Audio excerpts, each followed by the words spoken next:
Fully hygienic के साथ हमारा ऑटोमेटिक फिलिंग मशीन से पैकिंग होता है और उसके बाद एग्जैक्टली 4 या 5 घंटे में हमारा दही प्रोसेस बन जाता है। दही हम लोगों ने आज 12 तारीख और 13 तारीख को मिल्क टैंकर में भी दूध भर के पटना के स्ट्रेटजिक जो पॉइंट्स हैं वहाँ पे उसको रखा है ताकि लोग अपना आ सकें और उनको आवश्यकता हो तो लूज दूध भी वहाँ से खरीद कर ले जाएं और दही जमाएं या अन्य प्रोडक्ट जो बनाना चाहते हैं वो बनाएं।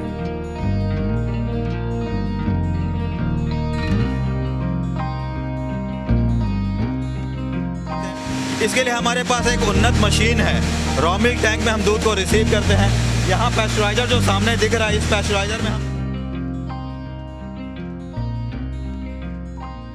नमस्कार, आप न्यूज फाउंडेशन देख रहे हैं। मैं हूं आपके साथ वंदना। मकर संक्रांति को लेकर तैयारियां चल रही है। अगर हम बात करें राजधानी पटना की, तो राजधानी पटना में भी चाहे चूड़ा हो, तिलकुट हो, दूध हो, दही हो, सभी की तैयारियां चल रही है।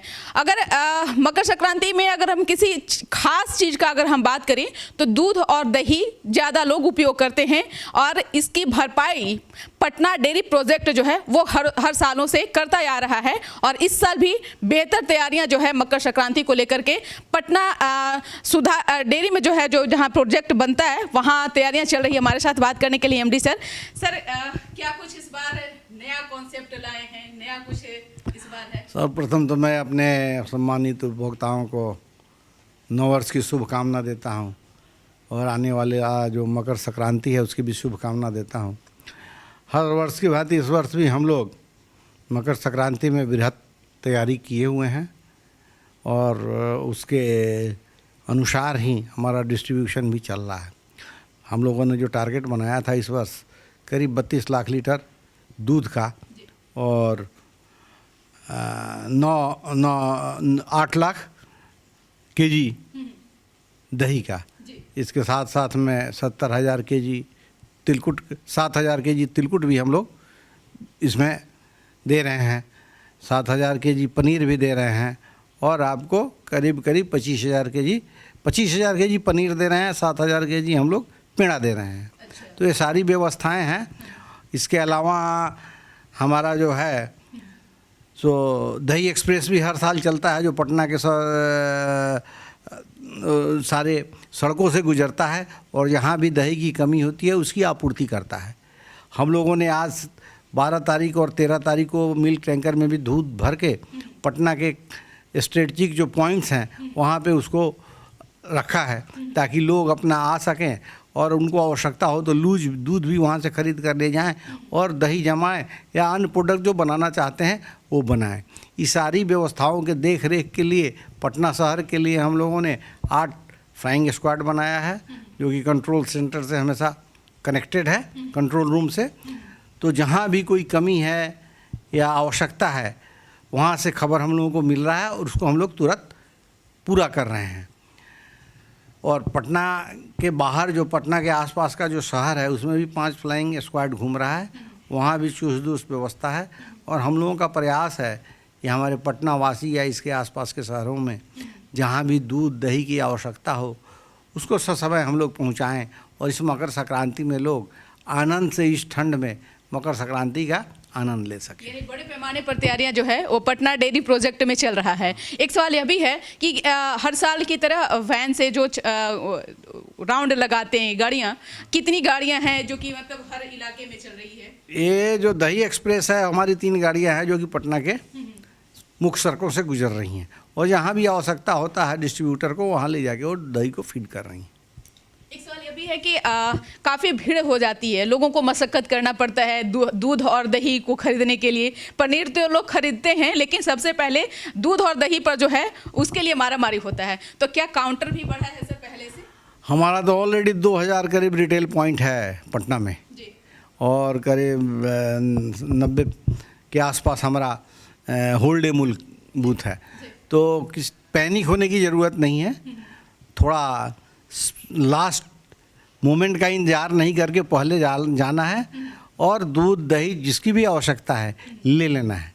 क्योंकि अगर मान लीजिए कि कल परसों जैसे मकर संक्रांति है और शाम में ही बहुत लोग पहुंच जाएंगे तो हमारे पास व्यवस्था तो है सामान भी अवेलेबल है, लेकिन उस पॉइंट पे पहुंचाने में थोड़ा समय लगेगा।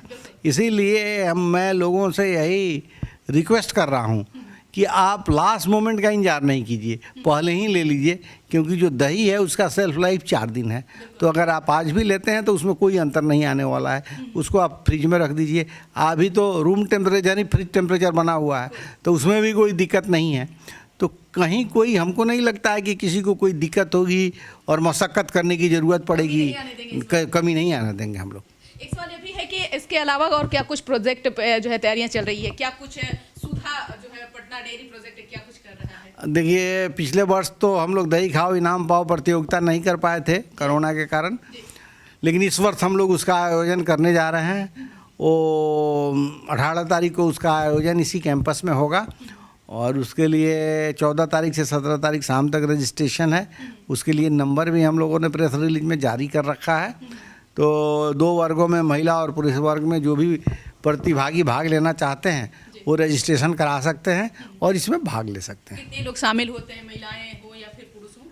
हमको लगता है काफ़ी संख्या में लोग होता है। लगभग हमको लगता है कि रजिस्ट्रेशन तो बहुत ज़्यादा होता है, लेकिन कम से कम हमको लगता है कि 1000 लोग उसमें पार्टिसिपेट कर लेते हैं। रजिस्ट्रेशन के लिए कुछ शुल्क भी है सर?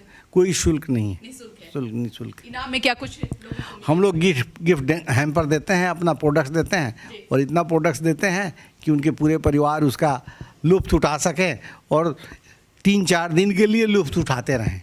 वो अलग अलग कैटेगरी के लिए अलग अलग गिफ्ट हैम्पर हम लोगों ने निर्धारित कर रखा है, उसको प्रतिवर्ष हम लोग देते हैं। लेकिन जिस तरह से कड़ाके की ठंड है तो क्या लगता है कि इस बार और भी ज़्यादा दिलचस्प होने वाला है क्या? एक्चुअली ठंड हर वर्ष रहता है और लोग आते हैं, पार्टिसिपेट करते हैं, लोगों का उत्साह देखने लायक होता है।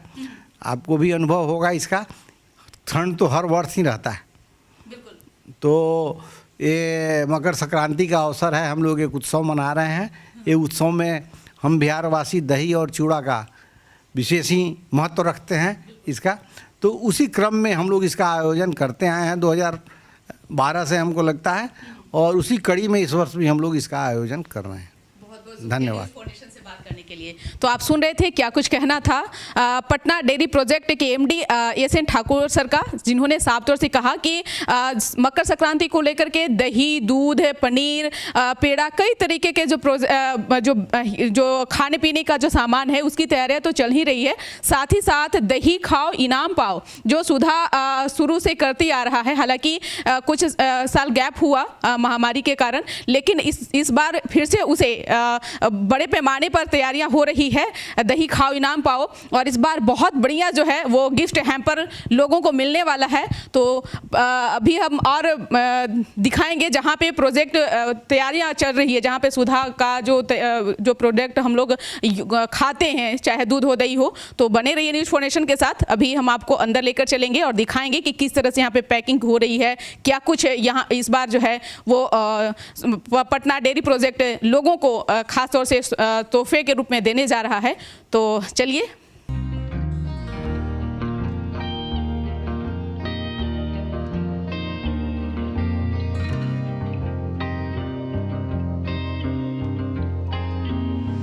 तो अभी हम पहुंच चुके हैं जहां जब दूध प्रसंस्कृत होकर के जब लैब में आता है, लोग कैसे उसको चेक करते हैं, फिर कैसे वो रिफाइन होकर के पूरी तरीके से लोग संतुष्ट हो जाते हैं कि नहीं अब ये मार्केट तक पहुंचने में कोई दिक्कत नहीं होगी, किसी को कोई परेशानी नहीं होगी।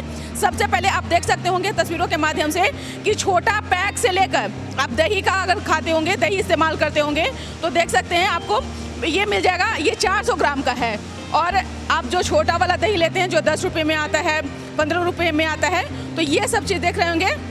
और ये दूध, ये इसमें भी दही है सर, इसमें भी दही है। अगर आप पैकेट वाला दही इस्तेमाल करते हैं तो ये है, आपको ये भी दही में ही मिलेगा आपको। फिर आपको जैसे अभी ये 2 किलो का हो गया, फिर आपका ये बड़ा वाला 25 किलो का, 15 किलो का, मतलब हर तरीके का यहाँ पे आपको।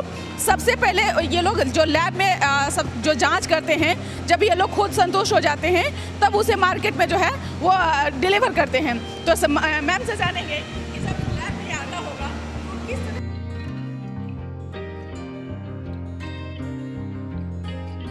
तरह lactic acid lactic acid check करते हैं मैम। हमारा ये इंक्यूबेशन रूम में जाता है, जहाँ से 3 से 4 घंटे होते हैं, तो रैंडम हम लोग एक सैंपल लेते हैं जो कि लैब को देते हैं। वो लैक्टिक एसिड का हमारा देता है, अगर वो हमारा स्टैंडर्ड फॉलो करता है तभी हम लोग उसको बाहर निकालते हैं मैम। फिर वो गर्म रहता है, उसको हम लोग फिर उसको ब्लास्ट रूम में लेके जाते हैं, ठंडा करते हैं, इमीडिएट चिल करते हैं ताकि इसका एसिडिटी डेवलप ना हो जाए मैम। बिल्कुल। सबसे पहले मैं अपने सभी पटनावासियों को मकर संक्रांति की बहुत बहुत शुभकामनाएं बोलता हूं। और हर साल के बाद इस साल भी हम लोग ये कोशिश में रहे हैं कि पिछले साल का एक रिकॉर्ड तोड़ेंगे और कोशिश करेंगे कि कोई भी शॉर्ट सप्लाई हमारे यहाँ से नहीं हो। 8 लाख 9 लाख केजी दही का आप लोग जी बिल्कुल, हम लोग बिल्कुल तैयार हैं और कंटिन्यू हमारा जो भी अभी तक डिमांड रहा है कंटिन्यू हम फुलफ़िल कर रहे हैं और कोशिश रहेगा कि इससे मैं कंटिन्यू इसको फुलफ़िल करते रहेंगे और कोई शॉर्ट सप्लाई नहीं होगा मैडम। ये जो मशीन है वो बेसिकली किस तरह से काम करती है और किस तरह से ये फुली ऑटोमेटिक मशीन है मैम और ये फुली हाइजेनिक बेस्ड जो हमारा जो भी स्टैंडर्ड ऑपरेटिंग प्रोसीड्यूर होता है दही प्रोडक्शन के लिए वो सारा इसमें मतलब फुलफिल होता है। जो भी जीएमपी है हाइजेनिक जो प्रैक्टिसेज होता है जिससे कि कंटेमिनेशन कुछ नहीं हो, कंटेमिनेशन वगैरह नहीं हो हमारे दही में, वो सारा हम लोग प्रोसेस फॉलो करते हैं।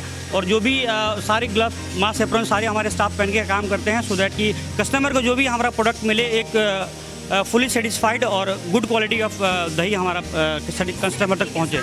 जी बिल्कुल बिल्कुल मैडम। खाने में तो बहुत टेस्ट मज़ा आता है, जी। लेकिन जब इसका प्रोसेस जो है वो काफ़ी प्रोसेस एक्चुअली स्टार्टिंग हमारा मिल्क को हीट करते हैं 90 डिग्री पे और उसको फिर दोबारा से ठंडा करते हैं 44-45 डिग्री पे सो दैट कि एक्चुअली होता क्या है कि इसमें जो जैसे हम लोग घर पे प्रोसेस करते हैं दही बनाने का सेम प्रोसेस यहाँ भी है, बट हमारा थोड़ा सा डिफरेंट ये है कि इसमें हमारा एक डीवीएस कल्चर यूज़ करते हैं। लैक्टिक एसिड बैक्टीरिया होता है जो कि फुली बैक्टीरिया जो भी माइक्रोबायोलॉजिकल फ्री होता है, कोई भी मतलब इन्फेक्शन वगैरह नहीं होता उसमें। और फुली हाइजेनिक के साथ हमारा ऑटोमेटिक फिलिंग मशीन से पैकिंग होता है और उसके बाद एग्जैक्टली 4 या 5 घंटे में हमारा दही प्रोसेस बन जाता है। दही बनने के बाद उसके जस्ट आफ्टर उसके बाद हम लोग ब्लास्ट रूम में ट्रांसफ़र करते हैं सो दैट कि फास्ट कूलिंग हो जाए और उसकी एसिडिटी का जल्दी से ग्रोथ नहीं हो, खट्टा जल्दी से हमारा दही नहीं हो और हमारा 4 दिन लाइफ मेंटेन रहे। ये जो वहाँ से प्रोसेस होकर के जो वो दूध वहाँ पे निकल रहा है जी। उसको क्या कुछ कहते हैं या वो हीटिंग प्रोसेस वहाँ से स्टार्ट होता है और ये जो टैंक है यहाँ पे इनिकुलेशन टैंक बोला जाता है, ये हम लोग कल्चर ऐड करते हैं। कल्चर एडिशन यहीं पे होता है। कल्चर एडिशन के बाद वो पंप से ट्रांसफ़र करके ओवरहेड टैंक सिस्टम है और ये ऑटोमेटिक फिलिंग मशीन में हमारा डायरेक्ट चला जाता है और हमारा मिष्टी दही 80 ग्राम से लेकर 15 kg तक का हमारा प्रोडक्शन वॉल्यूम है हमारे पास। एक बार आपको फिर से हम दिखा दें ये इसका क्या काम रहता है। ये ऑटोमेटिक 80 ग्राम का हमारा फिलिंग मशीन है और ये 200 ग्राम का फिलिंग मशीन का ऑटोमेटिक फिलिंग मशीन है और ये हमारा 400 ग्राम का फिलिंग मशीन है। यानी सबका मशीन अलग-अलग जी अलग अलग लगा हुआ है और 1 घंटे में हमारा लगभग 2400 पीस पर आवर हमारा प्रोडक्शन कैपेसिटी है एक मशीन से। ये 150 से 200 अप्रॉक्सीमेटली हमारे यहाँ स्टाफ काम कर रहे हैं रेगुलर और रेगुलर हमारा प्रोडक्शन हमारा 1 लाख के अप्रॉक्सीमेटली हो रहा है। जी बिल्कुल बिल्कुल मैम बिल्कुल। और अपना हम लोग ट्राई और बेस्ट जो भी हो सकता है हम लोग मैक्सिमम अपना बेस्ट कर रहे हैं मैम। जी बिल्कुल बिल्कुल कंटिन्यू फ़ोन पे लगे हुए हैं और अपना प्रोडक्शन कैपेसिटी को बढ़ाने में लगे हुए हैं मैम। एक बार आपको फिर कहेंगे अपने सहयोगी गौतम को कि एक बार फिर से आप दिखा दें चारों तरफ एरिया में कि देखिए कितने किस प्रकार का मशीन यहाँ पे लगा हुआ है। और पटना डेयरी प्रोजेक्ट जो है मकर संक्रांति को लेकर के पूरी तैयारी कर ली है। वहीं यहाँ के प्रबंधक निदेशक जो हैं एसएन ठाकुर सर, उन्होंने भी कई चीज़ों को बताया और कहा कि जिस तरह से वैन जो सुधा का जो वैन है वो भी घूम घूम कर लोगों तक सारे प्रोडक्टों को वो है वो पहुँचा रहा है, दे रहा है। और दूध की अगर हम बात करें तो 34 लाख केजी दूध सुधा इस बार लोगों तक देगा। और अगर दही की हम बात करें तो 9 लाख केजी दही जो है वो सुधा इस बार पटना डेयरी प्रोजेक्ट में तैयार किया गया है। जो सुधा का हम लोग आइटम खाने में इस्तेमाल करते हैं तो देखने में आपको लग रहा होगा कि ये काफ़ी इजी है, लेकिन इतना इजी है नहीं। लगभग मतलब कहा जाए कि इसमें सैकड़ों कर्मचारी काम कर रहे हैं, दिन रात मेहनत कर रहे हैं, तब जा कर के प्रोडक्ट जो है वो तैयार होता है। तो उम्मीद करते हैं कि आप पूरे प्रोसेस को देख करके संतुष्ट हो गए होंगे। जो आपके मन में किसी भी तरह का जो आशंका होगा वो भी आपको इस प्रोसेस के देखने के बाद में आप पूरी तरह से संतुष्ट हो जाएंगे। और आपका क्या ओपिनियन है, आपका और क्या कुछ अंदर में कुछ मतलब आप बताना चाहते, कहना चाहते हैं, ताकि फिर आपके सवालों को लेकर के हम फिर पटना डेयरी प्रोजेक्ट में शामिल होंगे, हाजिर होंगे यहाँ और आपके सवालों का जवाब जो है ज़्यादा से ज़्यादा चाहेंगे कि वो आपको संतुष्ट करे। और बने रहिए न्यूज़ 4 नेशन के साथ, अपने सहयोगी गौतम के साथ। News 4 nation Patna.